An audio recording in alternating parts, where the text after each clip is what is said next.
Engkau merdeka dari apa yang tak kau inginkan. Engkau budak dari apa yang kau serakahi. Begitulah kata-kata dari Ibnu Athaillah yang bermakna ketika kita menginginkan sesuatu, ketika kita terlalu mendambakan sesuatu hal, kita bahkan siap untuk diperbudak oleh hal tersebut. Seperti contohnya, kita ingin membeli sesuatu barang baru. Kita siap untuk diperbudak dengan melakukan berbagai cara pun untuk mendapatkan hal itu. Tapi kita akan merdeka, kita akan lepas dari perbudakan ketika kita tidak menginginkan satu hal pun. Yang kita lakukan hanyalah bersyukur dengan apa yang kita miliki sekarang. Maka itulah hakikat merdeka dari kehidupan di dunia yang fana ini.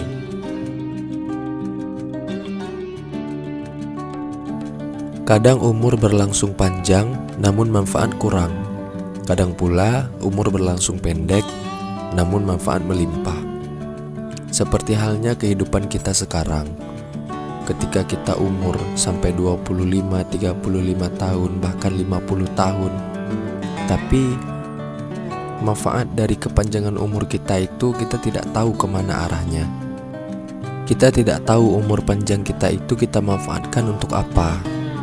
Kita bahkan sering menyia-nyiakan umur yang diberikan oleh Tuhan kepada kita.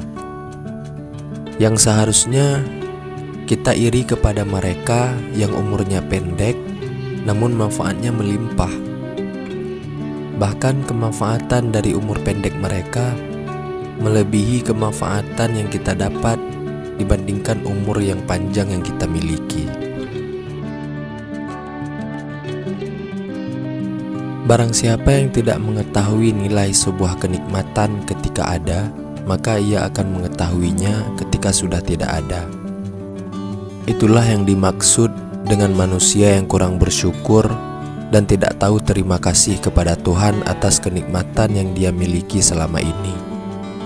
Ketika kita tidak menyadari dan bahkan tidak mensyukuri atas nikmat Tuhan yang diberikan kepada kita, rasa penyesalan pun akan hadir ketika kenikmatan itu hilang meninggalkan kita.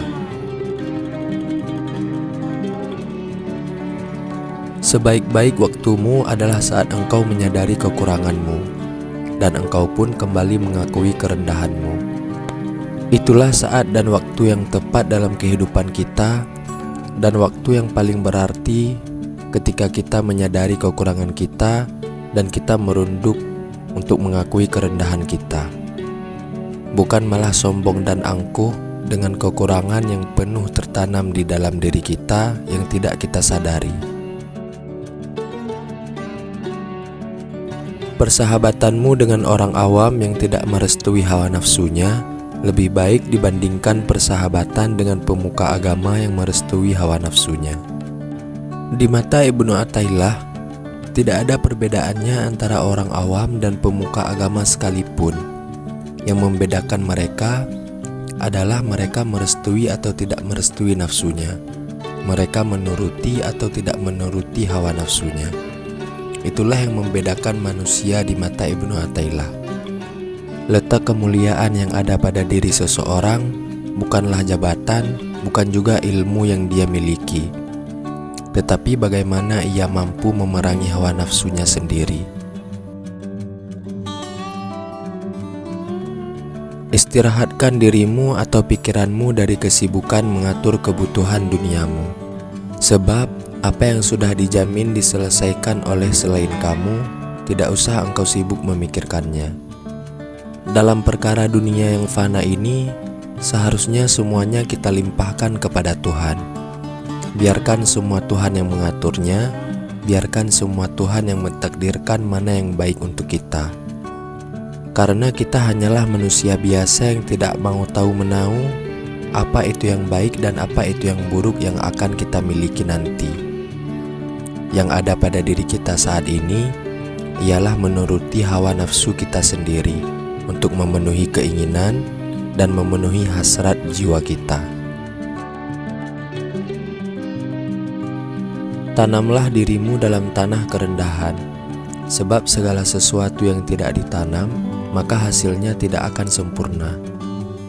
Ibnu Athaillah mencontohkan kehidupan kita ini seperti layaknya pohon. Ketika pohon tidak ditanam dengan sempurna, ia tidak akan tumbuh dengan sempurna. Begitu juga diri kita. Ketika kita sudah menanam diri kita dalam kerendahan yang kita miliki, di situ kita akan tumbuh dan kita akan dimuliakan oleh orang lain. Dalam menanam kerendahan yang ada dalam diri kita, di situ kita menyadari bahwa sesuatu yang kita miliki saat ini tidak lain dan tidak bukan hanyalah atas kehendak Allah. Dengan itu kita sadar bahwa kita hanyalah manusia yang cuma bisa merencanakan sesuatu hal, tetapi semuanya hanyalah milik Allah yang mentakdirkan segala sesuatu.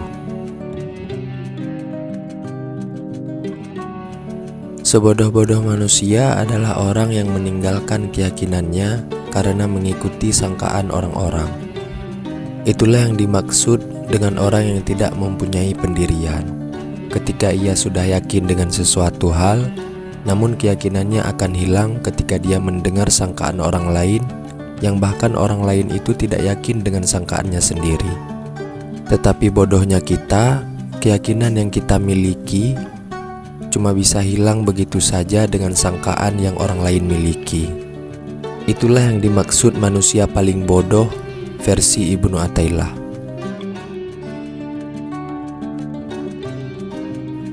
Siapa yang tidak mendekat kepada Allah padahal sudah dihadiahi berbagai kenikmatan, maka akan diseret kepadanya dengan rantai cobaan.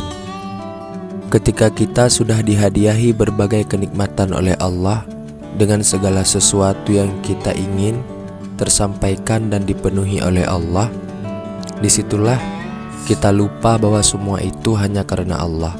Semua itu atas ketaatan kita kepada Allah, sehingga dengan kenikmatan tersebut membuat kita lalai dan jauh dari Allah. Maka Allah akan menguji kita dengan berbagai cobaan yang membuat kita mendekat lagi kepada Allah, yang membuat kita sadar bahwa semua yang kita miliki ini hanyalah yang ditakdirkan oleh Allah.